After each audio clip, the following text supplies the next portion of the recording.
श्री स्वामी समर्थ. स्वामींच्या कृपेने तुमचा आजचा दिवस सुखाचा जावो. तुमची जी काही इच्छा असेल ती स्वामी महाराज पूर्ण करो. तर गुरुपौर्णिमेपर्यंत काहीच सेवा करणे तुम्हाला शक्य नसेल तर फक्त 5 मिनिटांची ही सेवा करा आणि चमत्कार बघा.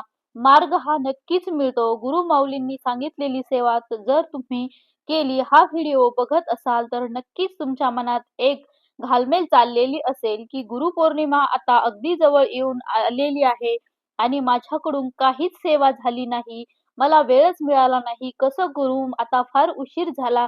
तर हाच विचार तुमच्या मनात सतत घोळत असेल आणि नेमक्या याच प्रश्नाचं उत्तर घेऊन मी आज तुमच्या समोर आली आहे. त्यामुळे हा व्हिडिओ शेवटपर्यंत नक्की बघा, कारण यात मी तुम्हाला सांगणार आहे फक्त आणि फक्त 5 मिनिटांची अशी एक सोपी सेवा आहे जी गुरु माऊलींनी यांच्या सेवा मार्गात सांगितलेली आहे.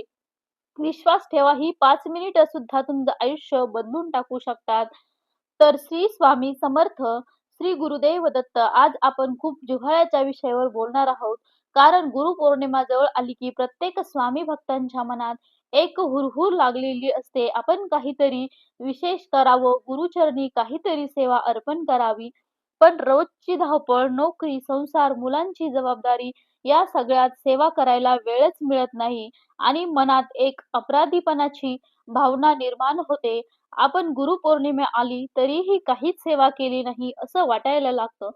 पण मला आज तुम्हाला सांगायचं की अजिबात काळजी करू नका, कारण गुरु कधीच आपल्या भक्तांच्या मोठेपणाकडे बघत नाही. ते बघतात फक्त भावाकडे, विश्वासाकडे आणि श्रद्धेकडे.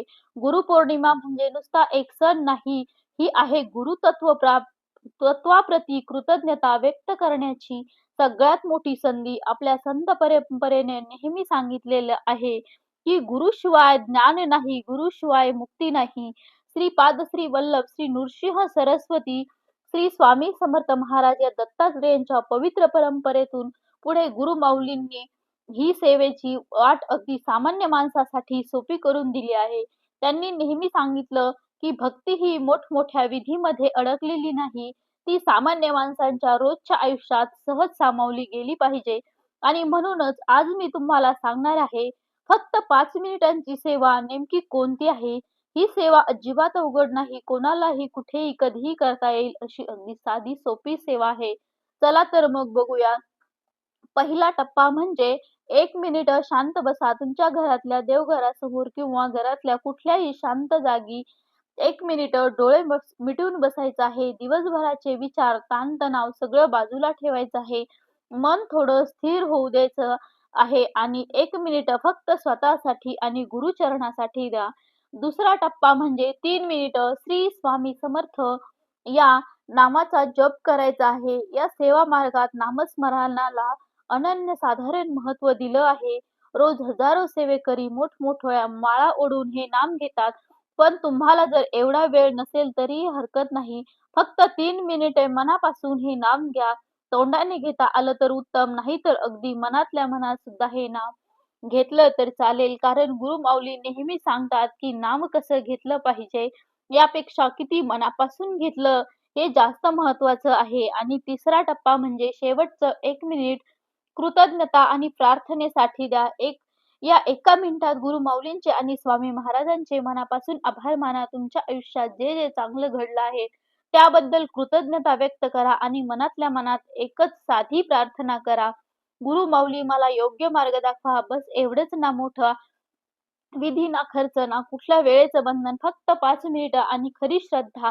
आता तुमच्या मनात नक्कीच प्रश्न येत असेल की 5 मिनिटांनी काय होणार, इतक्या कमी वेळात खरंच काही फरक पडतो का? तर याचं उत्तर आहे हो, नक्कीच. कारण सेवा मार्गात नेहमी सांगितलं जातं की सेवेचा आकार महत्वाचा नसतो, त्यामागची भावना महत्वाची असते. समुद्रात पडणारा एक छोटासा थेंब सुद्धा त्यात समुद्राचा भाग बनतो. तसंच तुमची ही छोटी 5 मिनिटांची सेवा सुद्धा गुरुचरणी तितकीच अनमोल ठरते. या सेवेचे 3 मोठे फायदे आहेत. पहिला फायदा म्हणजे सातत्य टिकतं.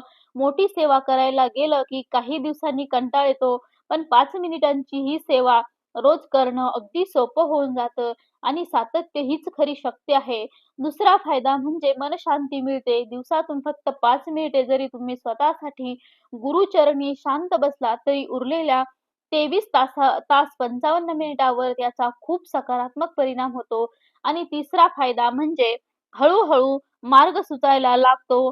अनेक सेवेकरी स्वतः सांगतात, की अडचणीच्या काळात जेव्हा त्यांनी ही छोटीशी सेवा नियमित सुरू ठेवली, तेव्हा हळू त्यांना योग्य दिशा, योग्य मार्ग मिळाला. आपण सगळेच आयुष्यात कधी ना कधी अशा वळणावर उभे असतो जिथे पुढचा रस्ता अजिबात दिसत नाही.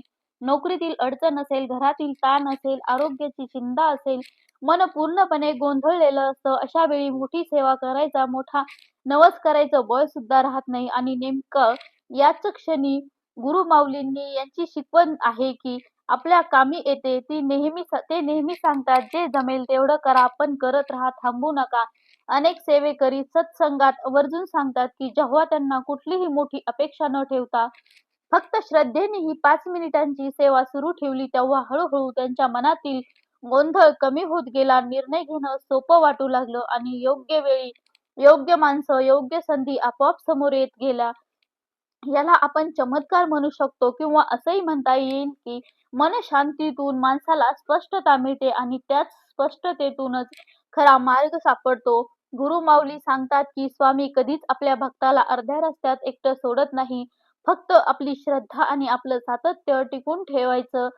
आणि आता बघूया सेवा प्रत्यक्षात कशी सुरू करायची. सगळ्यात आधी तुमच्यासाठी सोयीची अशी एक वेळ ठरवा. सकाळी उठल्यावर किंवा रात्री झोपण्यापूर्वी जी वेळ तुम्हाला रोज सहज जमेल ती निवडा. त्यानंतर एक जागा ठरवा. देवघर असेल तर उत्तमच, नसेल तर घरातील कुठलीही शांत जागा सुद्धा चालू शकते. आणि सगळ्यात महत्त्वाचं म्हणजे सातत्य ठेवा. एखादा दिवस जरी सेवा चुकली तरी अजिबात स्वतःला दोष देऊ नका. फक्त दुसऱ्या दिवशी पुन्हा नव्याने सुरुवात करा, कारण सातत्य हेच खरं बळ आहे. आणि या सेवेकडून लगेच फळ मिळावं अशी अपेक्षा ठेवू नका. फक्त शुद्ध भावनेने मनापासून ही सेवा करत राहा. आणि गुरुपौर्णिमेच्या दिवशी जर शक्य असेल तर जवळच्या स्वामी समर्थ केंद्रात जाऊन आवर्जून दर्शन घ्या. सत्संगात सहभागी व्हा. पण जर ते शक्य नसेल तर अगदी घरातूनही बाहेर पडता येत नसेल तर काळजी करू नका, कारण ही 5 मिनिटांची छोटीशी सेवा सुद्धा तुम्हाला तितक्याच घट्टपणे गुरुचरणाशी जोडून ठेवेल. तर शेवटी एवढंच सांगेन, की गुरु कधीच आपल्या भक्ताच्या मोठेपणाकडे किंवा त्याने केलेल्या सेवेच्या आकाराकडे बघत नाहीत. ते फक्त बघतात त्यांच्या मनातील भावाकडे, त्यांच्या श्रद्धेकडे. त्यामुळे जर गुरुपौर्णिमेपर्यंत तुम्हाला मोठी सेवा करता आली नाही, तरी मनात अजिबात खंत बाळगू नका. एक गोष्ट आपण नेहमी लक्षात ठेवली पाहिजे. अनेकांना वाटतं, की मोठमोठे जप, पारायण, अनुष्ठान किंवा तास-तास पूजा केली तरच गुरुकृपा मिळते. पण आपल्याला संत परंपरेने आपल्याला वेगळाच संदेश दिला आहे. त्यांनी नेहमी सांगितलं, की गुरूंना आपल्या वेळेचं मोजमाप महत्त्वाचं नसतं, तर आपल्या भावनेचं मोल महत्त्वाचं असतं. एखादा भक्त 2 तास सेवा करतो, पण दुसरा भक्त फक्त 5 मिनिटं करतो. पण जर त्या 5 मिनिटात त्यांचं मन पूर्णपणे गुरुचरणी एकरूप झालं असेल, तर ती सेवा देखील तितकीच मौल्यवान ठरते. गुरु माऊलींनी यांची आपल्याला आपल्याला एकच हाच संदेश देत आहे, की जेवढं शक्य आहे तेवढं करा, पण श्रद्धा सोडू नका. अनेक वेळा आपण स्वतःलाच कमी समजायला लागतो. माझ्याकडून काहीच झालं नाही, मी सेवा करू शकत नाही. आता गुरुपौर्णिमेला काय तोंड दाखवू असे विचार मनात येतात. पण लक्षात ठेवा, गुरु कधीच आपल्या भक्ताला दोष देत नाही. उलट भक्ताच्या मनातील तळमळ, त्याचं प्रेम आणि त्याची प्रामाणिक इच्छा ते ओळखतात. म्हणून आजपर्यंत काहीच झालं नसेल तर त्याचं ओझं मनावर ठेवू नका. आजपासून नव्याने सुरुवात करा. आणि ही 5 मिनिटांची सेवा म्हणजे फक्त सुरुवात आहे. आज 5 मिनिटे, उद्या 10 मिनिटे आणि हळू हीच सेवा तुमच्या जीवनाचा एक सुंदर भाग बनेल. गुरुकृपा म्हणजे एका दिवसात घडणारा चमत्कार नाही, ती आपल्या आयुष्यात हळू घडणारी सकारात्मक ऊर्जा आहे. मन शांत होणं, योग्य विचार सुचणं, संकटात धीर मिळणं आणि योग्य मार्ग दिसू लागणं ही सुद्धा एक गुरुकृपाच आहे. त्यामुळे कोणत्याही मोठ्या अपेक्षा अपेक्षा न ठेवता फक्त श्रद्धा, सातत्य आणि प्रेमाने ही सेवा करत राहा. विश्वास ठेवा, योग्य वेळ आल्यावर स्वामी तुमच्यासाठी कोणता मार्ग उघडतील याची कल्पनाही तुम्ही करू शकणार नाही. अगदी आतापासून फक्त 5 मिनिटांची ही सेवा सुरू करायची आहे आणि बघा मग कसा हळू मार्ग सापडतो. श्री स्वामी समर्थ, श्री गुरुदेव दत्त. व्हिडिओ आवडला असेल तर चॅनलला लाईक, शेअर, सबस्क्राईब करा आणि कमेंटमध्ये श्री स्वामी समर्थ लिहायला अजिबात विसरू नका. श्री स्वामी समर्थ.